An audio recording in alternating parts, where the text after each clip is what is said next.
magagamit kung may apila o pwede na po agad ngayon? Gaya nga nung sinabi ni Tito Joey, the important word is respeto. Oo.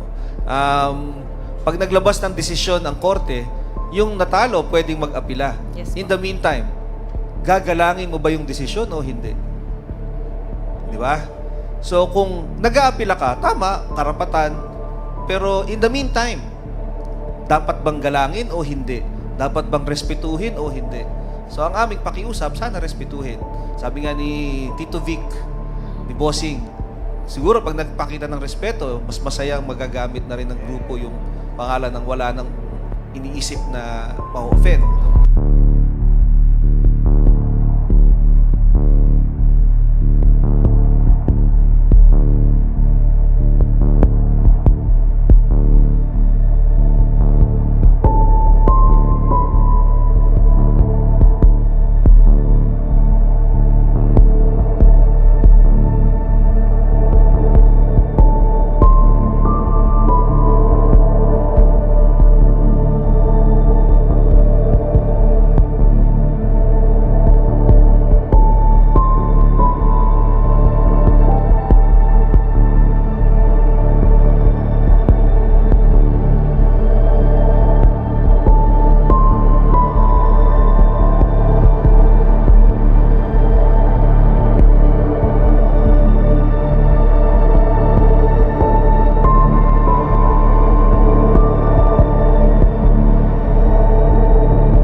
Actually, pwede naman, di ba, Tony? Yes po. Yun po, ang opinion po talaga ng Divina Law, nila Divina, nila Dave, grupo namin, pwede nang gamitin kahit noon pa, even before the decision came out. Dahil nga yung rehistro nila ay hindi naman para sa entertainment. Ang rehistro nila ay para sa merchandise, gaya ng sinabi ni Tito Sen. Pero sila ang pumili eh. Si TVJ yung nagparaya. At sinabi na ayaw namin ng gulo, total, may proseso, sundan natin yung proseso, nirespeto nila. Ngayong lumabas na sinasabi mismo ng gobyerno na ang talagang may-ari, ang may karapatan sa title na Itbulaga at EB ay ang TVJ. Eh dapat sila naman ang respeto para isa lang ang gagamit.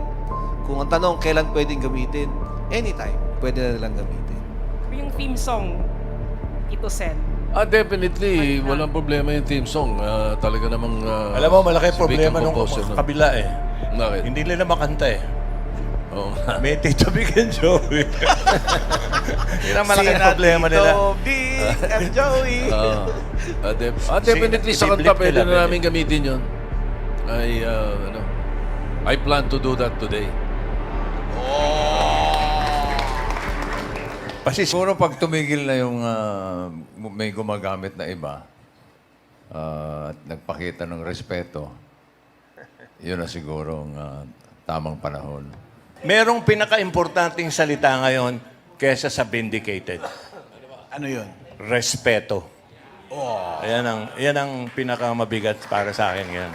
Yun nga yung sinasabi ko, pagka nagpakita sila ng respeto at tigilan na yung paggagamit ng hindi naman sa kanila, mas masaya.